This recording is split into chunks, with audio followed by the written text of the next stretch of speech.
I watched every YouTube video and gathered the best tips into this one video. We'll be covering things that only the most elitist of players know. There's a new OP method to go ahead and instantly kill anything you see. You can even chop down 5 trees at once. Or maybe increase your chances of getting yourself a bunny's foot. There will be all of these different methods and more, so make sure to watch until the end.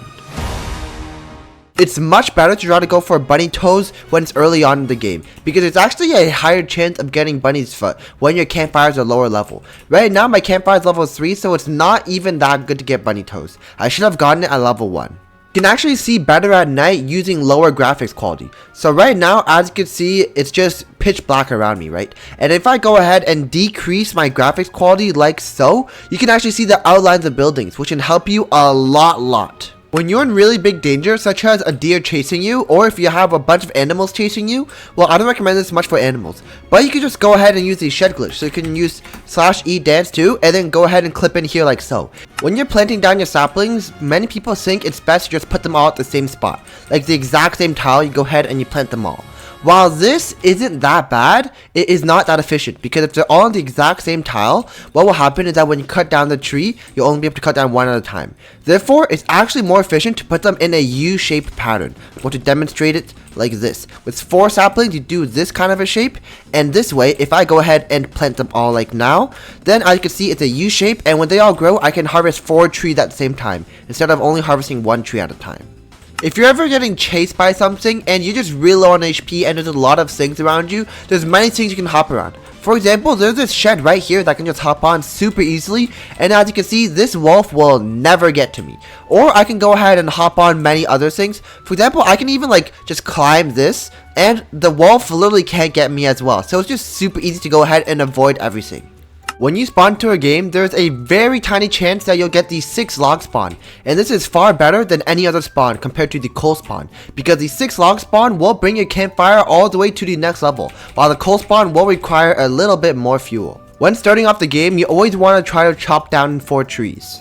This is because the amount of wood with 4 trees is exactly enough for level 3 of the campfire. So here I have all the wood from 6 trees, and I'm going to go ahead and throw them all in.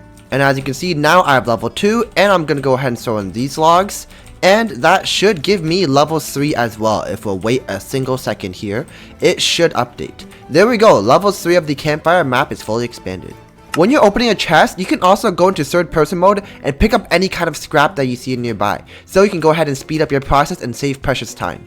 When you're trying to save the kids, such as the first kids down over here, you actually don't really need a ranged weapon. All you need is just any kind of melee weapon, and then all you have to do is just circle them. If you circle them like this, you'll barely take any damage, and they can go ahead and kill up all the wolves, just like so. I've killed them all, and I've only taken damage from one singular wolf. With this, I now have a whole bunch of food, and also get a free kid. When it's nighttime, as you can see, it says night is approaching, and let's say you're too far away from your campfire and you need safety. What you can actually do is just climb into one of these trees. And the reason being is that when you're actually on top of this tree, the deer cannot spawn on you, and any wolves that spawn will just spawn right below you. So as you can see up here, you will be safe. You can actually go ahead and hit the cultists at many angles where you're not actually discovered. So as you can see over here, there's some cultists, and I can just go ahead and shoot them through here, or like pop my gun in, and that would work. Or another thing, right, is that you can go at a certain angle. So for example, there's that cultist guy right there, and if I peek my revolver out, I can go ahead and hit him in the head, and I don't even get his attention because I'm not in his range. So I can just go ahead and snipe him off like that, and there's a couple more guys in here. You can snipe him off the same way. So I can just, okay, well right now he's like kind of in my line of sight, so I want to make sure that my gun's peeking out, and just like that, I can hit him and he will never see me. Here's like a tip or an anti-tip. So a lot of people think that you can actually go into, okay, can this guy stop hitting me? A lot of people think that you can actually go into the cultist stronghold while it's not open. And while this is true, when the cultist stronghold is actually opened, you can actually sneak through the back here to get your diamonds. So I'm going to show you guys this right now. I'm going to head all the way over here, right? And as you can see, I'm going to go in here, and then you think that, hey, you can just go in here and just get your diamonds. But no, it's actually blocked, and you can try the /E dance glitch. It will not work. I can see it just pushes me down. It actually does not work there. But you can go into the cultist building. It just takes a little bit of tries. If I can go ahead and not get killed by those wolves there. But I do see the cultist building right here. I can do the /E dance glitch, and I can hop in here. And over here, I'm actually going to be completely safe from the deer because the cultist stronghold hasn't even opened yet. And if I want to go out, I can just do the same thing again, just like so. It's super easy to do. So over here, I can actually go ahead and continue my tree glitch. So I actually have 5 trees here because I planted 1 more. And also my trees have apples because of my class. But if I go here and chop them down, as you can see, look, they are all reacting. So I can go ahead and chop down these trees at a lightning fast pace. When you're being attacked by the cultists like I am tonight, you don't have to worry. There are a couple things that you can do. First off, what you can do is you can just parkour onto your map right here. And now you'd be perfectly safe from any kind of cultist. They're going to come towards you and they're literally not going to be able to hit you. Look, we have 2 little cultist boys here. They're coming over and they're just getting stuck. So what I can do is I can just switch to any kind of ranged weapon, such as my kunai right here, or for you free-to-play players, maybe some revolvers, and you can just go ahead and shoot them like this and do damage. Another thing you can do if your map is too far away and you can't implement this is to use a lightning rod. So basically it's the exact same principle where you can just parkour onto your lightning rod, and as you can see, they still can't hit you.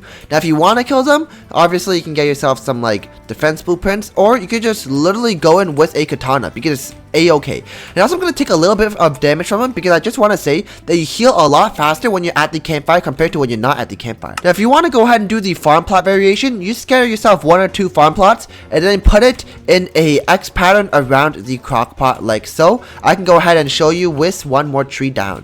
So putting in these logs, I now have access to the farm plot, and if I want to do this, I'd go ahead and put the farm plot. You'd have to put down the crock pot first and then put the farm plot on top. But even if you had to crock pot down, you can still put the farm plot right here, and basically whenever you pick up a carrot, it automatically goes into the crock pot. Now, I'm going to show you guys the better variation, which is the wood rain storage variation.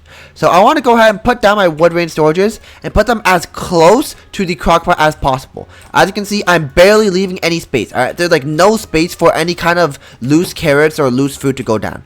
So I'm going to go ahead and surround it in all 4 corners, like so. I'm going to zoom in for the last one and go ahead and put it all down. Now I can go ahead and hop out, and as you can see, there is a very tight funnel. Now how this is going to work, I'm going to waste a couple of my precious food on it. Obviously do this with like carrots and corn, not with actual pieces of steak. But if I were to, then I can just go ahead and grab them and plant them all here.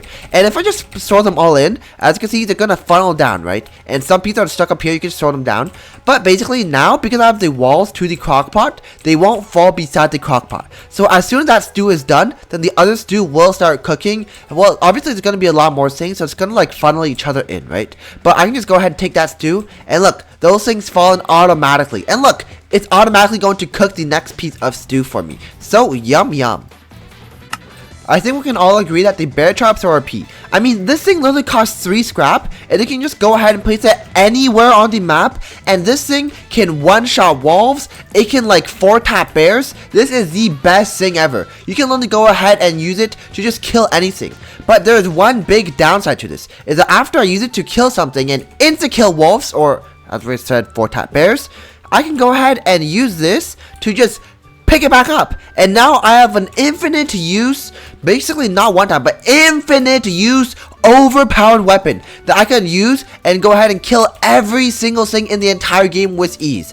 All I need are 4 bear traps, and I can only go ahead and kill the bears. Did you know that the hammer is actually more OP than you think? Because you can even go ahead and pick up literal things outside of your base that you're not supposed to pick up. And you might be thinking, hey, this is kind of useless. No, I don't want the chest, man. I want the table. And give me the rug as well. So you might be thinking this is quite useless. And while it doesn't have the best of use, it is a really good decoration for your base. Think about it. I could just be chilling at my base and then just whip out a green rug. That was a green rug. This is not green, bro. This is whiter than my teeth. And I can also go ahead and like, I don't know, pull out a random table, pull out a bedside table, just pull out everything out of my inventory because the hammer is so OP. Did you know that the game's difficulty and even the fire is based off of how many players are in the lobby? For example, if you just have 1 player in, such as me right here, it will take much less wood to get to the next level of the fire. So for me, all I need is 4 logs to get to the 3rd level, as I've said before, but if you have more players, it would take much more logs.